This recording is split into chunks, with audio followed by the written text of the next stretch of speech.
Jangan lupa subscribe YouTube channel Metro TV News dan jangan lupa nyalakan notifikasinya.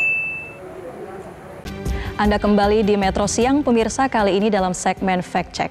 Pemirsa, kenaikan harga BBM bersubsidi bisa jadi membuat Anda mulai menimbang berbagai alternatif transportasi. Salah satunya, mungkin Anda berpikir bisa beralih dari kendaraan bermotor menjadi kendaraan listrik atau dari kendaraan yang menggunakan bahan bakar bensin menjadi kendaraan listrik. Tapi, apakah sudah menjadi keputusan yang tepat untuk segera beralih ke mobil atau motor listrik saat ini? Dan apakah kenaikan harga BBM bisa menjadi momentum bagi kendaraan listrik untuk semakin dilirik? Kita akan bahas selengkapnya data dan faktanya dalam segmen Fact Check Metro Siang hari ini. Sejumlah pejabat publik mulai lantang bersuara untuk mengajak masyarakat melirik kendaraan listrik. Salah satunya adalah dari Menteri Koordinator Kemaritiman dan Investasi Luhut Binsar Panjaitan yang tanggal 3 September kemarin mengatakan bahwa program ke depan, program pemerintah, salah satunya sepeda motor, dan justru saya kira menguntungkan sepeda motor ini akan dialihkan ke sepeda listrik. Dan kita atau pemerintah akan mendorong supaya lebih cepat.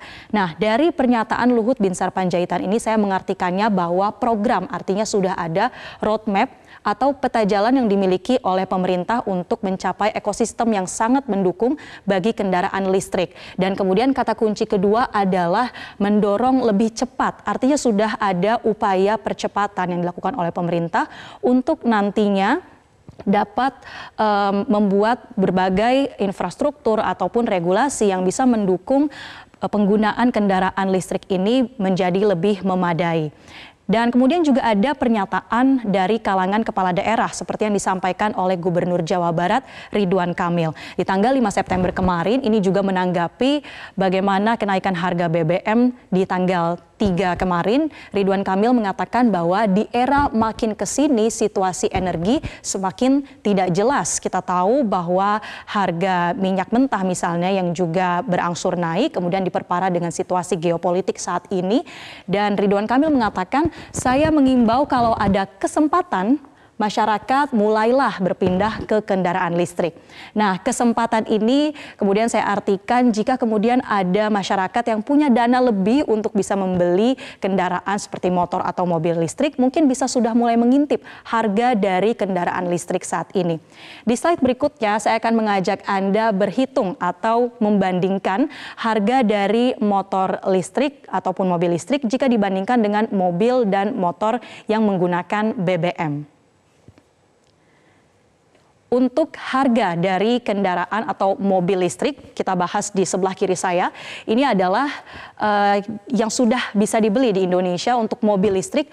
Ada yang di kisaran 238 juta untuk yang paling murah dan untuk yang paling mahal tentunya bisa di angka 2 miliar lebih. Kita tahu mungkin ada beberapa mobil listrik yang berasal dari Amerika Serikat atau dari Eropa, harganya ini mencapai 1 sampai 2 miliar rupiah. Kalau dibandingkan dengan mobil yang menggunakan bahan bakar minyak atau bensin, harganya untuk mobil jenis MPV atau multi-purpose vehicle ini sudah bisa didapatkan dengan harga kurang dari 200 juta rupiah. Mobil MPV ini misalnya adalah mobil yang sering kali digunakan oleh taksi online atau bisa jadi mobil keluarga Anda juga adalah jenis mobil MPV.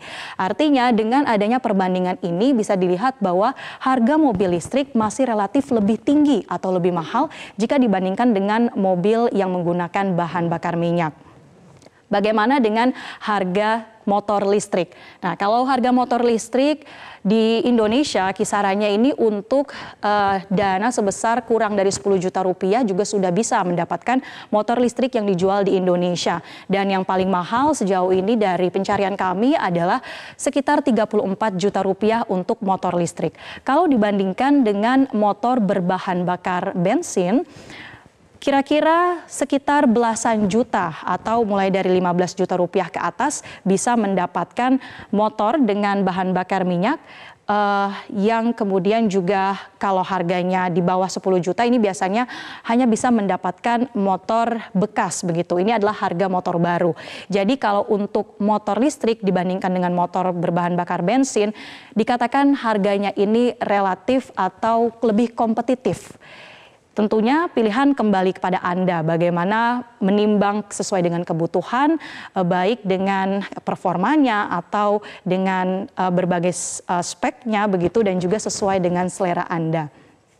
Nah, kemudian saya akan mengajak Anda untuk melihat, kalau tadi sudah tahu harga dari satu unit mobil atau motor listrik, sekarang bagaimana dengan biaya operasional sehari-harinya. Nah, untuk biaya operasional ini saya akan ajak Anda berhitung, bisa sediakan kalkulator Anda juga untuk melihat bagaimana perbandingan harga per liter bensin dengan harga per kilowatt per hour satuan listrik. Untuk harga bahan bakar kita tahu jenis Pertalite ini adalah Rp10.000 per liter. 1 liter BBM atau 1 liter bensin ini disetarakan atau ekuivalen dengan sekitar 1,2 kilowatt per hour listrik yang harganya dijual di SPKLU PLN sekitar Rp3.000 untuk 1,2 kilowatt per hour. Saat ini acuan harga SPKLU PLN adalah sekitar Rp2.500 per kWh. Jadi kalau 1,2 sekitar Rp3.000. Nah, untuk 1 liter atau 1,2 kWh, sudah ada hitung-hitungannya kira-kira bisa menempuh jarak sekitar 10 sampai 11 km kalau kita berjalan di lingkungan dalam kota. Sekarang saya ajak Anda untuk melakukan simulasinya. Kalau kita mau jalan-jalan di lingkungan Jakarta, melihat kota Jakarta dan menggunakan ruas tol dalam kota yang panjangnya adalah sekitar 45 km. Maka untuk mobil yang menggunakan bensin jenis Pertalite ini membutuhkan sekitar 4,5 liter atau setara dengan Rp45.000. Tapi kalau mobil listrik kira-kira membutuhkan tenaga sekitar 5,2 kW per hour dengan biaya atau ongkos sekitar Rp15.600 untuk 5,2 kWh tersebut. Dari dua data hitung-hitungan ini kemudian kita mendapatkan kesimpulan bahwa sebetulnya untuk biaya operasional perharinya mobil listrik bisa dikatakan lebih murah atau lebih terjangkau jika dibandingkan dengan mobil yang masih menggunakan bahan bakar minyak. Dan tidak hanya membandingkan dari segi biaya operasionalnya saja, kita tahu bahwa mobil listrik ini sebetulnya adalah mobil yang ramah lingkungan, sehingga kita juga akan lihat emisi atau buangan karbon yang dihasilkan dari kendaraan listrik maupun kendaraan BBM. Kalau untuk kendaraan BBM, buangan atau emisi karbonnya ini adalah sekitar 2,4 kg per liter bensin yang dihabiskan.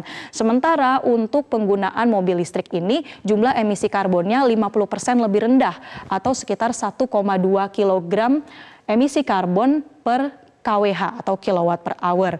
Lebih ramah lingkungan dan juga lebih murah untuk biaya operasionalnya sehari-hari. Tapi mengingat di slide sebelumnya tadi bahwa untuk sekali membeli nampaknya harga mobil listrik ini masih lebih mahal dibandingkan dengan harga mobil berbahan bakar minyak. Nah, kalau sudah tahu hitung-hitungannya, kita simpan dulu untuk nanti jika Anda memutuskan untuk membeli mobil listrik. Sekarang bagaimana terkait pengisian bahan bakar ataupun listrik untuk mobil atau motor listrik Anda? Saat ini PLN memiliki 142 charging station yang beroperasi se-Indonesia. Charging station ini bisa juga kita kenal dengan nama SPKLU atau Stasiun Pengisian Kendaraan Listrik Umum. 142 SPKLU ini sebetulnya angkanya masih sangat kecil jika dibandingkan dengan jumlah SPBU atau pom bensin yang untuk mengisi bensin atau bahan bakar minyak yang jumlahnya per tahun ini ada sekitar 7.000 di Indonesia. Artinya perbandingannya masih 1:50 jika dibandingkan dengan SPBU BBM. Nah, jumlah 142 SPKLU PLN ini ditargetkan nantinya bisa berkembang atau bertambah menjadi 31.000 di tahun 2031 atau sekitar 9 tahun lagi. Diharapkan dan ditargetkan akan ada 31.000 SPKLU di Indonesia. Lalu bagaimana kita bisa tahu di mana tempat pengisian listrik untuk kendaraan listrik kita? Nah, penggunaannya juga sudah terintegrasi secara digital dengan menggunakan aplikasi bernama Charge In. Aplikasi ini bisa membantu konsumen atau pengguna kendaraan listrik dalam pengisian daya baterai bisa mengetahui juga sudah seberapa banyak bensin, maksud kami listrik, yang digunakan oleh kendaraan tersebut, sudah berapa yang digunakan dan berapa sisanya, berapa lagi yang harus diisi begitu. Dan aplikasi Charge In ini juga bisa membantu pengguna untuk melacak lokasi, mengetahui di mana titik SPKLU terdekat dari tempat berada. Oke, sejauh ini kita sudah melakukan penghitungan seberapa besar biaya operasional yang dibutuhkan, lalu di mana dan bagaimana caranya mengisi ulang daya baterai atau listrik kendaraan.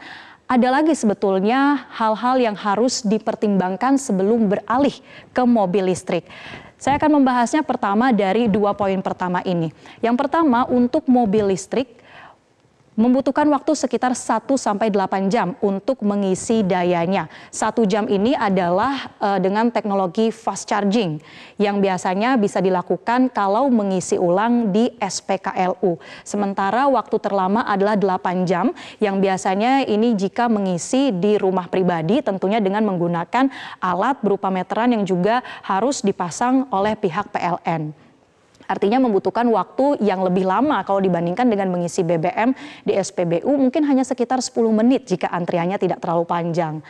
Lalu untuk pertimbangan yang kedua, rata-rata jarak tempuh mobil listrik hanya sekitar 300 sampai 500 km untuk kapasitas mobil listrik yang saat ini sudah ada atau sudah bisa digunakan. Kalau dibandingkan dengan mobil berbahan bakar minyak, jarak tempuhnya ini ada yang sudah mencapai 600 km ke atas. Jadi untuk 2 pertimbangan pertama ini tentunya jika Anda menggunakan mobil listrik perlu mempertimbangkan juga segi waktu dan perencanaan ketika melakukan perjalanan, khususnya perjalanan jarak jauh antar kota. 2 pertimbangan selanjutnya ini adalah terkait dengan hitung-hitungan biaya lagi. Nah, untuk kisaran harga mobil listrik masih di atas 500 juta rupiah seperti yang tadi sudah kami paparkan, 500 juta rupiah, dan kurang lebih pasarannya atau rata-rata ini adalah sekitar 700 rupiah untuk bisa membeli 1 unit mobil listrik saat ini di Indonesia. Belum lagi termasuk dengan biaya pajaknya yang juga harus Anda pertimbangkan. Kemudian pertimbangan yang terakhir adalah biaya baterai dari mobil listrik yang masih tergolong tinggi. Suatu riset menyebutkan bahwa 40% dari harga baterai adalah sekitar 40% dari harga kendaraan. Jadi kalau harga kendaraannya saja 500 juta, maka untuk kebutuhan mengganti baterai Anda butuh sekitar 200 juta rupiah. Ini tentunya juga membutuhkan perencanaan finansial yang juga matang sebelum Anda memutuskan untuk membeli atau menggunakan mobil listrik. Pemirsa, kita tentunya harapkan imbauan pemerintah untuk mulai beralih ke kendaraan listrik ini bisa lebih diimbangi dengan infrastruktur dan regulasi yang ramah bagi kendaraan listrik. Demikian fact check kita hari ini, saya kembalikan ke Anda, Reza. Baik, terima kasih Marcelina Tumundo atas laporan komprehensifnya dalam segmen Fact Check.